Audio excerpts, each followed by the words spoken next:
ဒီနေ့သွားမယ့်အကြောင်းအရာက prefix ပေါ့နော် 1.3 က prefix အကြောင်းကိုသွားမယ် prefix ဆိုတာကဆိုတော့ဘာပြောရလဲဆိုရှေ့ဆောင်စကားလုံးတွေအကြောင်းပေါ့နော်သူကဘယ်လိုမျိုးလဲဆိုတော့သူ့ရဲ့ sometime တစ်ခါတည်းရမှာပေါ့နော်သူရဲ့ physical quantity လို့ပြောရဲဆိုတော့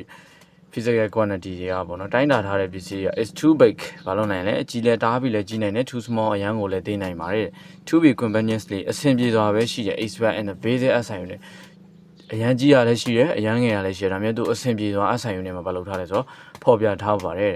prefix တွေက are need to be you အသုံးပြုဖို့လိုအပ်လိမ့်မယ်ဘယ်လိုမျိုးတွေမှာအသုံးပြုဖို့လိုအပ်လဲဆိုတော့ prefix are multiply ဆိုတော့ prefix တွေကိုဘာလို့ထားလဲဆိုတော့အများကြီးတိုးထားတယ်စတိုးထားတာတွေအများကြီးရှိတယ် auto set multiply ဆိုတော့အနည်းငယ်လေးတိုးထားတယ် of 10ဆိုတာကဆို10 power မှာပေါ့နော်အနည်းငယ်လေးတိုးထားတာမျိုးတွေရှိပါတယ်10ဆိုတဲ့ကဏ္ဍကိုအများကြီးတိုးတာလည်းရှိတယ်နည်းနည်းလေးတိုးတာလည်းရှိတယ်လို့ပြောချင်တာပေါ့နော်အဲ့ကောင်ကို table 1.2 မှာ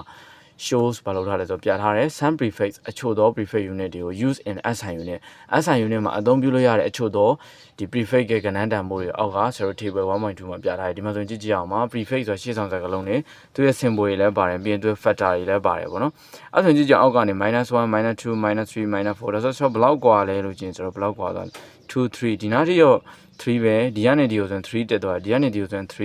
ဒီကနေဒီကိုဆိုလို့ရှိရင်3กว่าတယ်ဒီကနေဒီကိုဆိုလို့ရှိရင်3กว่าတယ်ပေါ့နော်အဲ့လိုမျိုးအများကြီးกว่าတာမျိုးလည်းရှိရဲဒီမှာဆိုဒီဘက်မှာဆိုကြည့်ကြည့်လိုက်အောင်1 2 3 4ဟုတ်လားအဲ့လိုမျိုးပုံစံနဲ့กว่าသွားတာမျိုးရှိရဲလို့ပြောချင်တာပေါ့နော်ကဲဒါဆိုရင်သူ့ရဲ့နာမည်ပါလဲဆို Fito ဆိုလို့ရှိရင် f equal to 10 power minus 15ပြီးနောက်တစ်ခု pico ဆိုရင်သူ့ရဲ့ symbol ပါလဲ p အသေး10 power minus 12 nano ကြတော့ဆိုတော့သူ့ရဲ့ symbol ပါလဲ n factor ကြတော့ပါလဲဆို10 power minus 9 micro symbol ပါလဲဆိုmu factor ပါလဲဆို10 power minus 6မီလီကြတော့သူ့ရဲ့ symbol ပါလဲဆို m factor ပါလဲဆို10 power minus 3စင်တီကသူ့ရဲ့ symbol ပါလဲဆို c factor ပါလဲဆို10 power minus 2 deci ပါလဲဆိုတော့ symbol က d factor ပါလဲဆို10 power minus 1ပေါ့နော်ဟုတ်ပြီနောက်တစ်ခုဒီမှာကြည့်အောင် prefix symbol factor ဆိုရရှိရပေါ့နော်ဒီကာဆိုလို့ရှိရင် d ပေါ့နော်tan 1 hetero ဆိုရင် h tan square kilo ဆိုရင် k tan ju mega ဆိုရင် tan mg သူ့ရဲ့ symbol ပါလဲဆိုtan 6 giga ဆိုရင် g အကြီး tan power 9 theta ဆို theta ပေါ့နော်trigger ဆိုရင် symbol ကဘာလဲဆို d အကြီး factor ကဘာလဲဆို 10 power 12ဆိုပြီးရှိရပေါ့နော်အဲ့ကောင်တွေကဒါဆိုတော့ prefix ရဲ့စကားလုံးတွေပေါ့နော်ဒီကောင်တွေတန်ဖို့ကိုလည်းရအောင်ကြည့်ထားရမယ်အများဆုံး exercise တွေမှာတွေ့ရတယ်ပေါ့နော်ဒါတွေရအောင်ကြည့်ထားမယ်ပြီးနောက်တစ်ခုဒီမှာကြည့်အောင်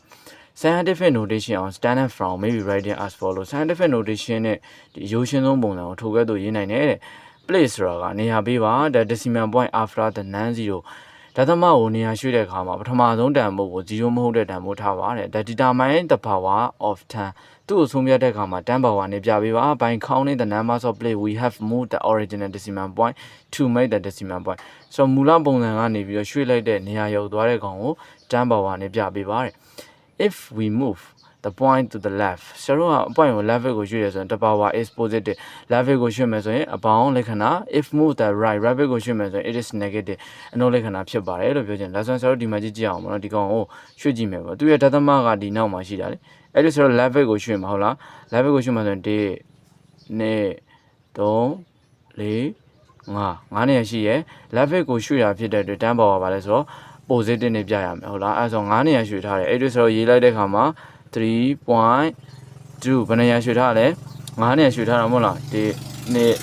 4 5နေရာပေါ့နော်5နေရာရွှေ့ထားတာဖြစ်တဲ့ level ကိုရွှေ့ထားတာဖြစ်တဲ့ဆိုတော့လက္ခဏာပါဆောင်ပါလဲဆိုတော့အပေါင်းလက္ခဏာပါလုံးပါလဲဆောင်မယ်အဲ့ဒီဆိုတော့9နေရာဆိုတော့10 power 5အဲ့ပုံစံမျိုးပြောတာပါဒီအရှိဆုံးနေရာမှာလဲဒသမအနေရှေ့မှာဆိုတော့ဘာပေးရမလဲဆိုတော့ကိန်းပြီးပဲဖြစ်ရမယ်0မဟုတ်ရဘူးရွှေ့လိုက်တဲ့အချိန်မှာလဲဒီ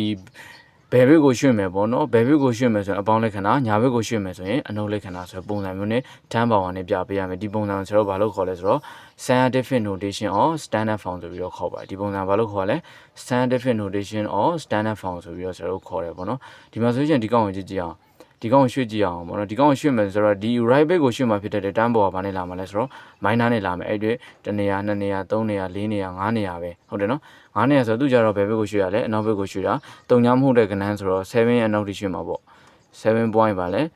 5ဟုတ်တယ်နော်7.5 into ဘယ်နေရာရွှေ့မှာလဲ1 2 3 4 5 9နေရာဆိုတော့အနောက်ကိုရွှေ့ရဖြစ်တဲ့10 power ဘယ်လောက်လဲ minor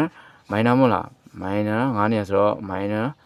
5 7.5 into 10 power minor 5အဲ့သူရဲ့အဖြေလေးပေါ့နော်ဒီလိုပုံစံကိုဆိုတော့ဘာလို့ခေါ်ရလဲဆိုတော့ scientific notation or standard form လို့ခေါ်တယ်အရှိကိုရွှေ့ရင်အလွယ်နည်းမှတ်မယ်ဆိုအရှိကိုရွှေ့ရင်အပေါင်းအနောက်ကိုရွှေ့ရင် အနှုတ်လို့လည်းမှတ်လို့ရတယ်ညာဘက်ကိုရွှင်ရင်အနှုတ်ဘယ်ဘက်ကိုရွှင်ရင်အပေါင်းလို့လည်းမှတ်ထားလို့ရပါတယ်ဒါကဆိုတော့ဒီနေ့အတင်လိုက်တဲ့ 1.3 မှာအကြောင်းရဲ့ prefix အကြောင်းလေးပဲဖြစ်ပါတယ်